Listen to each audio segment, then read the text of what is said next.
Hey, everybody. On today's Locked On Bama, 4th of July Eve, we're going to talk a lot about recruiting because that's what's really going on right now. We'll talk some more realignment stuff, too, because the theories are getting bananas out there. We also got a new sponsor. Can't wait to tell you about them. I'm going to tell you about them now. It's LinkedIn. Can you believe it? That big company, LinkedIn. They're associated with us, and we appreciate them a ton. So we'll talk about LinkedIn. We'll talk about recruiting. We'll talk about realignment. And maybe Jimmy will throw down one of his famous 4th of July rib recipes. Probably not. I don't want to do that. So we won't do that. All right. Talk to you later. Now, right now, I'm going to talk to you right now. I don't know why I'm having a problem with this. Locked On Bama, your daily podcast on the Alabama Crimson Tide. Part of the Locked On Podcast Network, your team every day.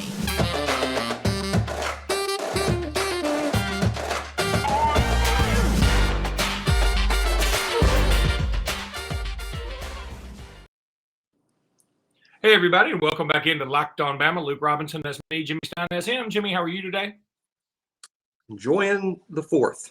I'm enjoying the 4th. Just sitting here, enjoying. Okay, well, I'm enjoying the 3rd.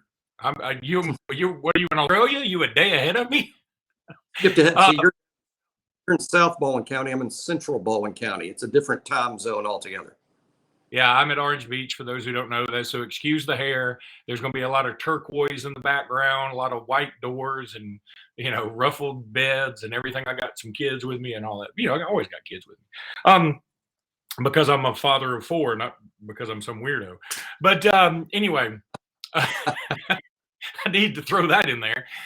Jimmy, the biggest news so far, first of all, outside of LinkedIn joining our sponsorship lineup, which we truly appreciate, is please help me if I'm mispronouncing Ryqueze McElderry. Is that right?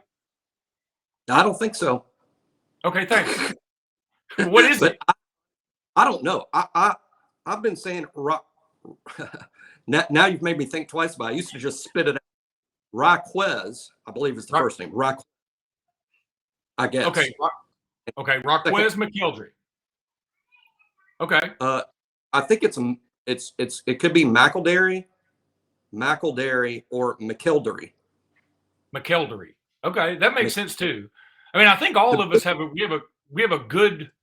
I mean, I would say it's like 33% across the board. Like that one of these is right, and then there's a 1% complete outlier. But regardless, I don't speak to the kid. I don't speak to the kid's coach.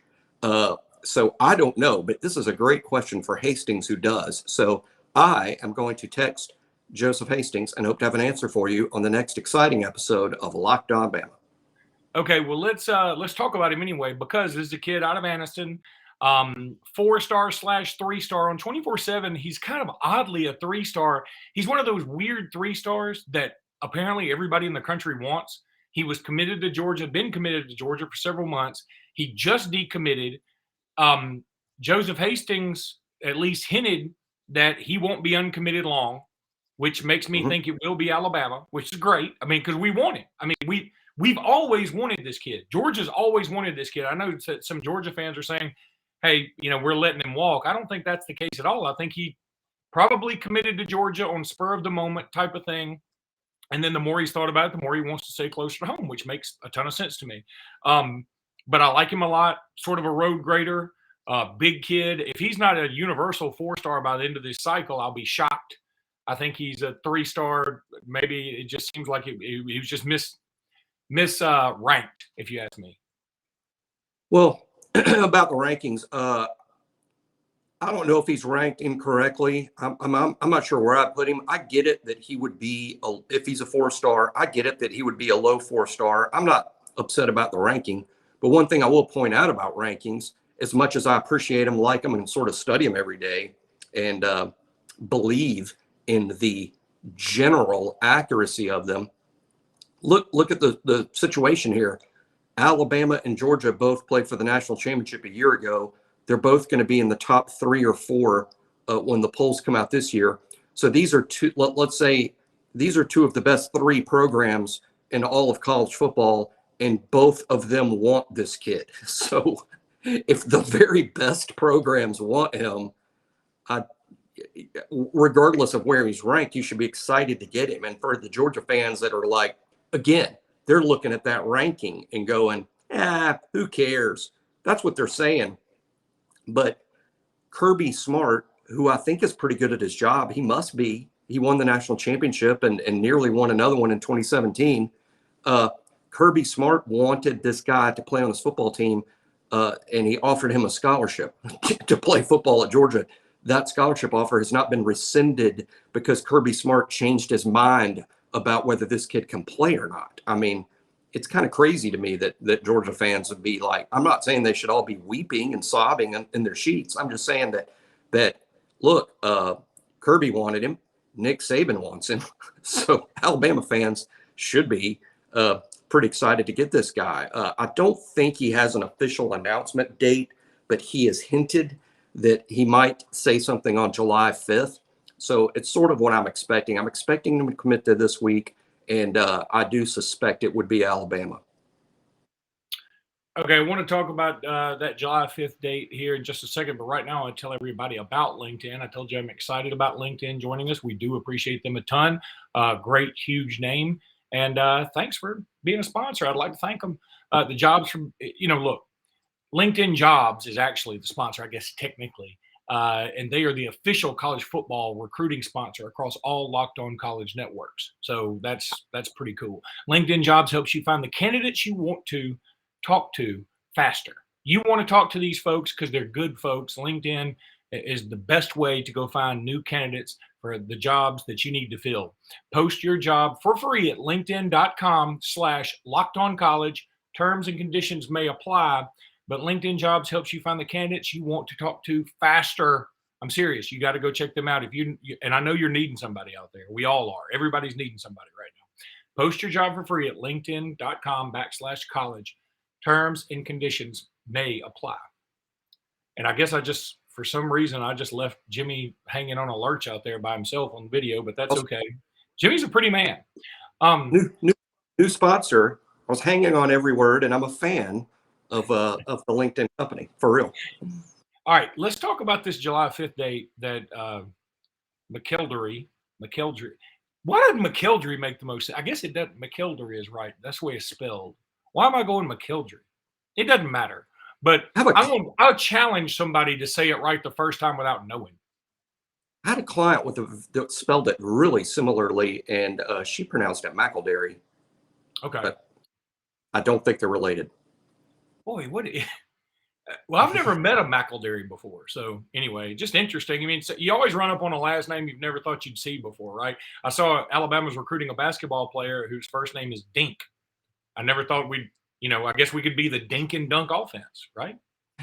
I hope we get him season alone. Yeah. Okay, so July 5th. It could be McElderry could commits then. It could be not. It is going to be that Malik Benson commits then, the wide receiver, JUCO guy, that we all think will go to Alabama. Right. And that's great. You could have a huge 4th of July post-celebration, fireworks everywhere in the recruiting world for Alabama. That'd be awesome. But that July 8th date looms, and it's haunting us because every time we think that Peter Woods has, come back into the Alabama fold and all the sources are telling us, hey, look, it looks good for Alabama, there starts to be a surge of confidence for Clemson when it comes to Peter Woods. And that's still the same. I didn't feel great about Peter Woods a week ago. I felt much better 3 days ago. Now I don't feel great again. It doesn't mean I'm picking him to Clemson yet. I'm not doing that. I'm not picking him to Clemson yet. The allure of playing for Alabama, a team that he grew up rooting for, may end up being too much. But again, I want to tell folks that listen to this podcast, I don't think Jimmy nor I is saying he's 100% locked to Clemson. Even if he commits to Clemson on the 8th, we both think he could still flip to Alabama. But I think everybody's selling the idea short that he's just going to commit to Alabama and that's it. Clemson's in this mother, and we don't like it any more than you do. We don't want that to be, but I think it is, right? It be. Yeah. I mean, look, I've got several sources in this recruitment, several. Um, and it runs the gamut. And by that, I mean, I don't have great A-plus sources on the Clemson side, but I do secondhand. Secondhand, I do, but not firsthand. Put it this way. An overwhelming number of sources believe Peter Woods is going to commit to Clemson. An overwhelming number. But there are good, really good sources that also say Alabama. That leads me, to believe that I think what's happening here is Peter Woods is planning to commit to Clemson, and he may change his mind. This is what I'm going to predict today. I mean, if we're predicting today, my prediction today would be Peter commits to Clemson on July 8th, but flips to Alabama before December. That's a prediction on my part. And it's crazy to predict things like that because I think the kid is planning to go where he commits. If Peter Woods commits to Clemson Friday, he has every intention in the world of signing with Clemson in December. I'm just saying, I think maybe his mind might change. So if he does commit to Clemson, I don't think Alabama fans should give up. They should just give the kid his room, let the coaches do their work, let him and his people, let him and his family continue discussing things with Alabama. Yeah, because I think that is crucial because, in the past, there've been when Alabama gets spurned by a guy that has loved Alabama forever, and it's very rare, by the way. Sometimes they can get sort of attacked on social media, not attacked literally, but attacked virtually. And that goes, I mean, it's not an unique thing to Alabama. It goes for a lot of schools. I mean, I know Auburn people just eviscerated, oh my God, Rashawn Evans. They eviscerated him. Yep. But it doesn't mean I like it. I don't like it. And I wish people wouldn't do that. I mean, look, you're making the job for the coaching staff harder if you do go after Peter Woods, if he should commit to Clemson, because they got to try and turn him around. And if you're out there saying this and that and the other about him, it's much better. It's much tougher for the coaching staff to be able to deal with that. Why would any Alabama fan do something publicly that Nick Saban would be furious about? Oh, that's a good point. I mean, Nick Saban would be furious with you if you did that. I mean, he'd be furious. So why would anybody quote not care what Coach Saban thinks? But anyway, no, I hate it. I would hate it in any circumstance ever. I wouldn't care if Nick Saban's own kid committed to Auburn. I'm not ever going to attack a kid anywhere for making their decision. It's up to him. And we'll see. Alabama's going to be fine one way or the other. And by the way, I'm not sitting here telling you guys that it's over. He's definitely committing to Clemson. I've got A-plus source, actually a couple, saying it's going to be Alabama even on the 8th. So I don't know exactly what's going to happen. I've got a guess, and my guess is Clemson. But and hey, if it happened, look, here's what we need to say over and over again, because this is a fact. Alabama is 4th in the recruiting rankings per on 3, 4th. That's where we are, and we're very likely to get the top junior college prospect in America on July 5th. We're likely to get an offensive lineman that Georgia wants, that Kirby Smart wants. He was committed to him. He was committed to him. So there's proof that Kirby Smart really wanted Ryqueze. So and Alabama is 4th before any of that starts. So, I get very frustrated when I see online people say things like Alabama can't recruit against Texas A&M. Alabama can't recruit against Tennessee. Alabama can't recruit against Miami in these times. We're ahead of all those schools. We're beating all of them, and we've beaten each one of them for specific kids. In fact, Malik Benson at one point was a very strong Tennessee lean. Tennessee, the famous $8 million to Nico Iamaleava, Malik Benson was a big lean there. Texas A&M, them and the people in the suites that pay all the kids, as we saw in video this week. We beat Texas A&M for Eli Holstein and Tony Mitchell.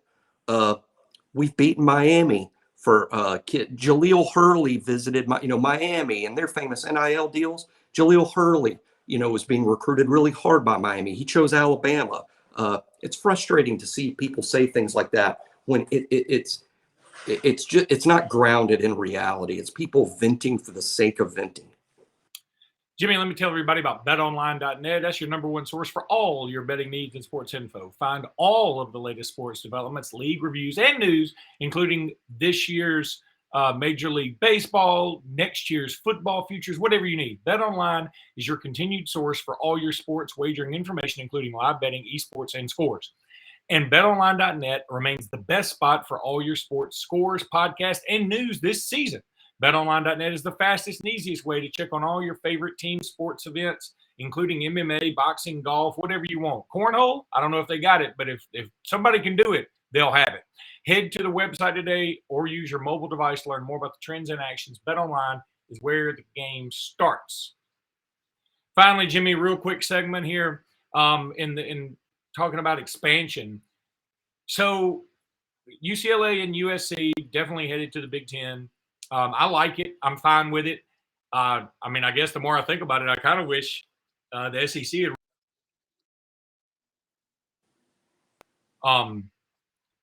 So I wish that the SEC had reached out at least. USC, UCLA going to the Big Ten. Okay. Oregon, I would think, and Notre Dame could be to follow. Okay, I'm fine with that. I like having two leagues. Now, the SEC's got to do something, I believe. I don't think we can stand at 16. I've seen a rumor that the Big Ten may be courting Clemson. If that's the case, okay, I'm not a huge fan. They could be enveloping the SEC. And look, we have made – I got this vision in my Kevin Warren, the commissioner of the Big Ten, saying, you know what? We've been hearing about this just means more crap, and we're the best crap for so long that what we're about to do is just go down there and get some of our own Southern teams, and we're just going to draw a circle around the SEC. Now, we kind of like that. We're Southerners. We don't mind being a little bit outnumbered and, against the odds a little bit. At the same time, it's hard to fight from every point in the country. I mean, if the Big Ten – what if the Big Ten does go and get Clemson, Miami, I don't know, Florida State, something like that, and then all of a sudden they have us surrounded? I mean, it could be that. I'm not saying it will be that. I really hope the SEC is proactive in this. And while I don't think Clemson helps with a footprint, I would love to see Miami and Clemson. Florida State, I could take or leave because we already got – if we already have Florida and Miami, I don't know that we need Florida State, frankly. And they spurned us before, so we might still hold a grudge. That's something Southerners do, is hold a grudge. So I'm just thinking the SEC's got to add some folks, don't you think? That's all I want to say. I think the SEC should only – yeah, can you hear me? Can you hear me? Did you lose me? Wait. You're frozen like Elsa. You're frozen. Just let it go. Up there. There you are. Okay. Did you lose me or did I lose you? You froze like Elsa. You froze too. Huh? We both froze. That's strange. Yeah, I don't know which one of us had our voices in. It's freaking hot out there. No, I was only going to say the SEC should add if the Big Ten moves above 16. I don't think the SEC.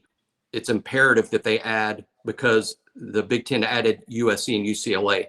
I don't think the SEC should add at all. But if the Big Ten goes above 16, then I do think the SEC should aggressively add, and the schools to target would be the best schools in the ACC.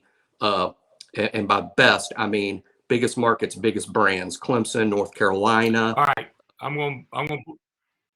Jimmy, I'm going to go ahead and call it a day because we're having some technical things. I'm in a condo. I have no idea if it's me. I have no idea if it's you.